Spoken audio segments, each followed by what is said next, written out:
Hello tout le monde. Alors aujourd'hui je fais la vidéo sur les questions-réponses. Je vous avais demandé de m'envoyer des questions par email.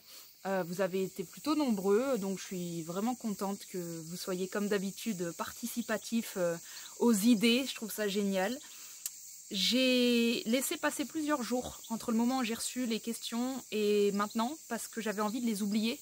Quand je les ai reçues, je les ai lues vite fait, mais j'avais envie de les redécouvrir avec vous aujourd'hui parce que ça marche mieux pour moi. J'ai enlevé tous les prénoms, donc je ne sais plus vraiment qui m'a envoyé quoi et je ne vais pas les dire. Donc voilà, il y a à peu près 15 ou 16 questions. Il y aura peut-être des longues réponses, peut-être des plus courtes. Franchement, ça va... Voilà, on y va, on se lance quoi. Allez, première question. Alors j'avais commencé à m'enregistrer en train de lire toute la question et je me rends compte que c'est trop d'informations pour moi, j'y arrive pas. Donc en fait, je vais changer de stratégie. Je vais relire les questions, mais je vais quasiment m'arrêter à chaque phrase parce que j'arrive pas ensuite à me souvenir de tout le paragraphe et tout. Donc je vais vraiment faire ça à ma manière et on verra ce que ça donne. Mais j'ai vraiment besoin que chaque phrase, pour sentir ce qu'elle veut dire, j'ai besoin qu'elle passe à travers mon corps et de me l'approprier. Donc ça risque d'être un peu long et je ferai peut-être plusieurs vidéos. Mais voilà. Alors, donc... Coucou Clémentine, j'espère que tu vas bien. Je voulais te poser une question. Cela fait un moment que mes cycles up and down s'accélèrent. Ça, c'est plutôt cool pour moi. C'est un bon signe. Mais voilà, j'ai cette impression constante que quoi que je fasse, rien ne fonctionne. Qu'est-ce que ça veut dire fonctionner? Quelle est ton attente? Est-ce que tu sais exactement ce que ça veut dire pour toi quand quelque chose fonctionne? Est-ce que c'est vraiment clair dans ton esprit? Est-ce que quelque chose qui fonctionne, c'est quelque chose qui marche parce que tu as de la reconnaissance? Ou est-ce que pour toi ça fonctionne quand tu reçois de l'argent? Est-ce que c'est forcément les deux en même temps? Est-ce que déjà ce mot-là, l'impression que rien ne fonctionne, moi ça m'éveille tout de suite des questions de c'est quoi pour toi quand ça fonctionne?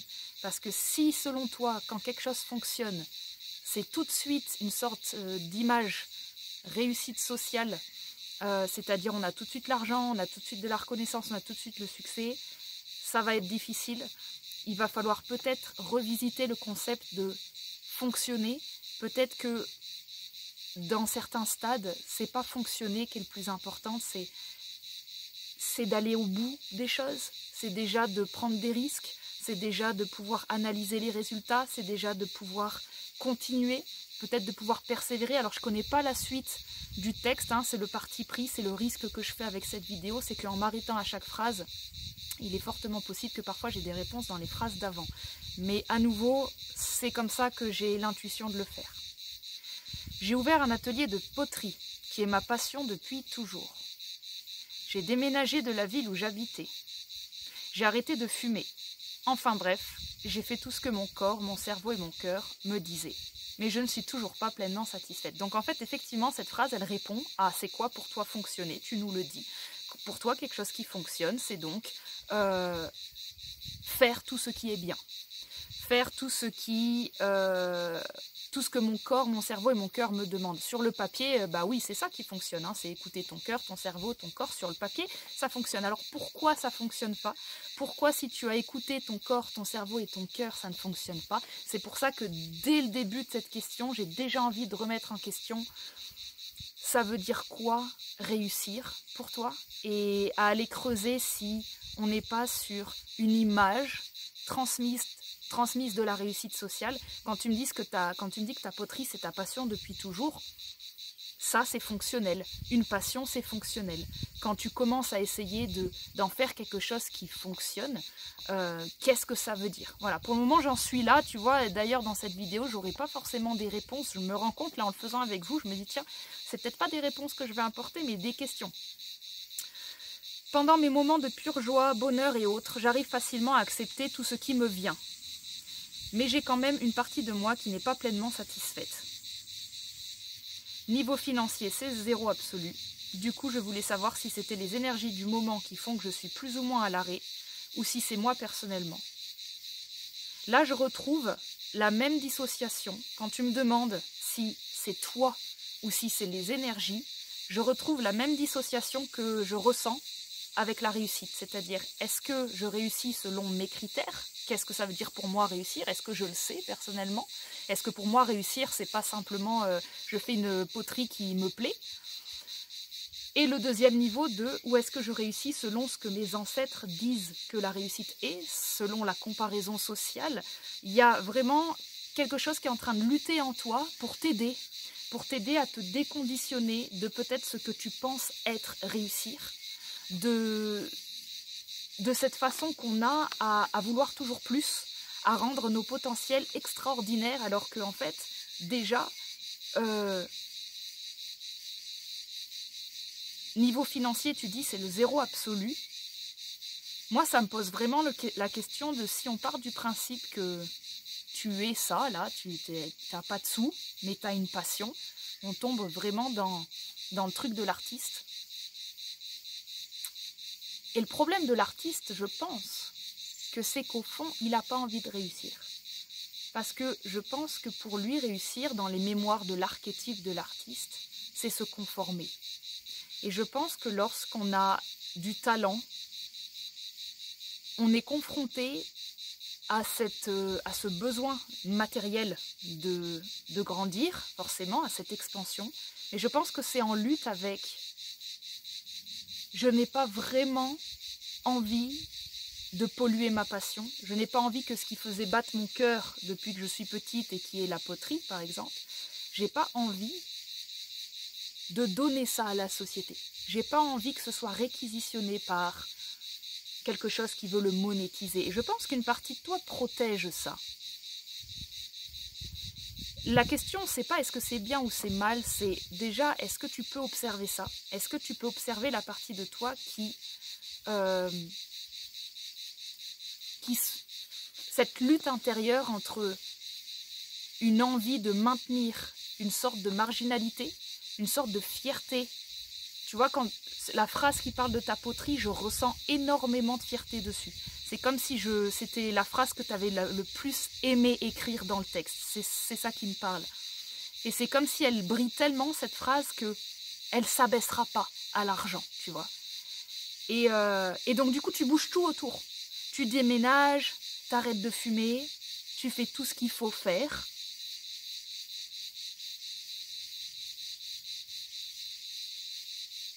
Et quand tu me demandes si c'est moi ou si c'est les énergies, tu es en train de me demander,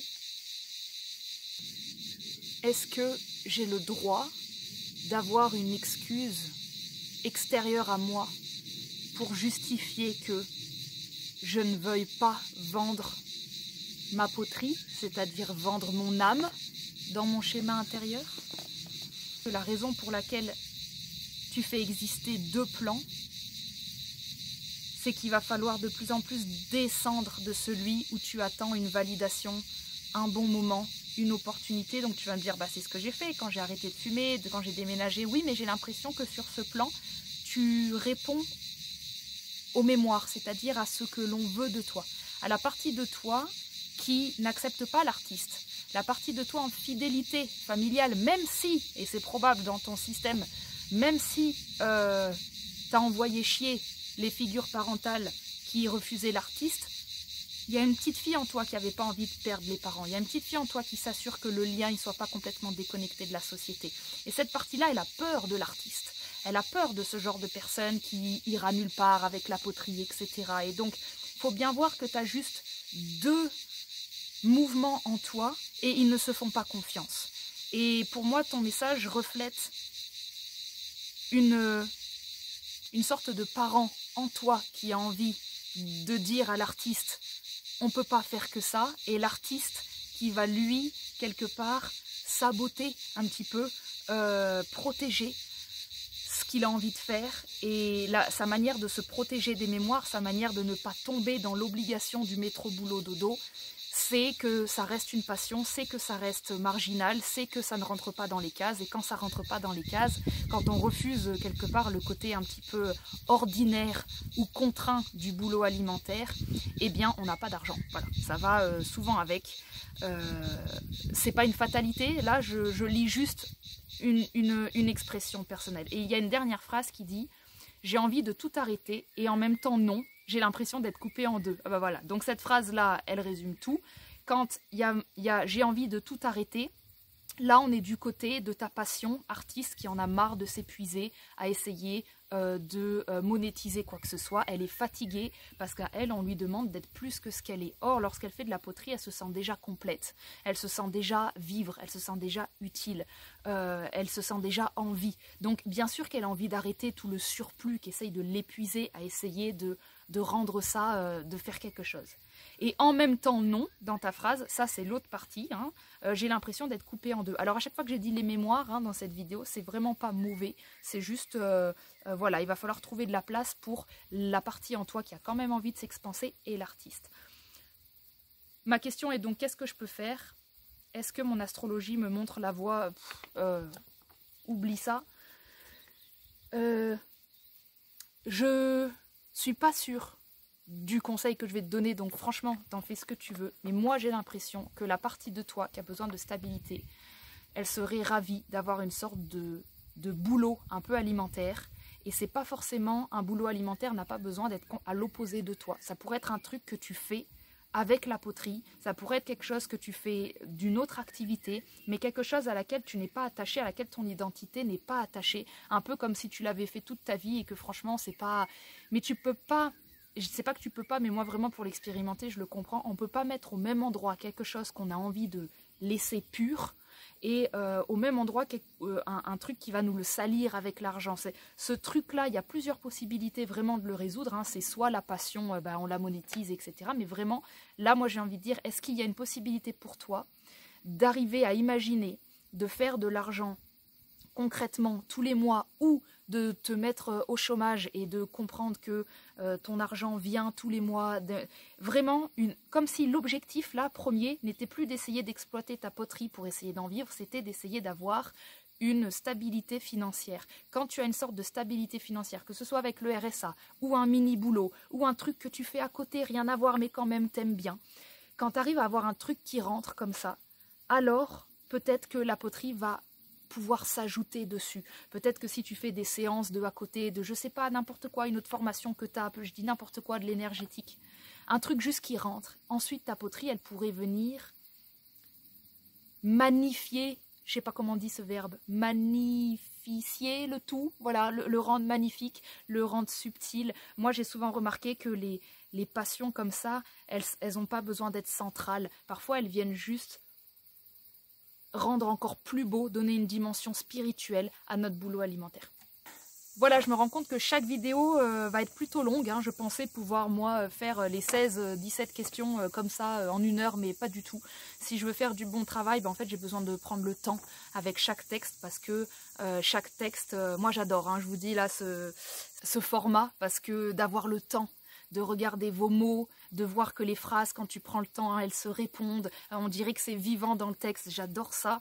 Et c'est pour ça, si vous m'envoyez des questions, n'hésitez pas à avoir des longs textes. C'est pas non plus obligatoire, mais ça aide. Des longs textes, mais toujours quand même bien centrés, à bien écrire au présent. Hein. Tout ce qui sera trop mental, je vais pas réussir à le lire. Mais là, voilà, donc je me rends compte du coup que les vidéos vont être longues. Donc ce que je vais faire, c'est qu'en fait, je vais les découper et puis je vais faire des vidéos quotidiennes. Je vais répondre à des questions quand j'ai le temps et puis je vais faire des vidéos séparées. Voilà, mais du coup ça va prendre pas mal de temps. Mais merci à nouveau pour tous ceux qui m'ont envoyé des questions.